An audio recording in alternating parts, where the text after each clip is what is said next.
Mega మనవరాలు క్లింకార రాకతో mega ఇంట్లో దీపావళి సంబరాలు అంబరాన్ని అంటాయి.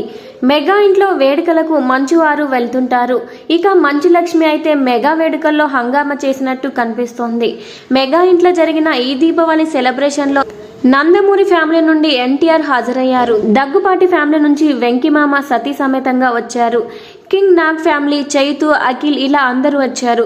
ఈ ఫంక్షన్ కు సంబంధించిన ఫోటోలను మంచు లక్ష్మి ఇన్స్టాలో పెట్టింది. ఈ ఫోటోలో మంచు లక్ష్మికి అల్లు శిరీష్ ముద్దు పెట్టిన పిక్ నెట్టింట్లో బాగానే ట్రెండ్ అవుతుంది. వీడియో నచ్చితే వీడియోకి లైక్ ఇవ్వండి. ఇలాంటి మరిన్ని అప్డేట్స్ కోసం మన ఛానల్ ని సబ్స్క్రైబ్ చేసుకోండి. Thank you.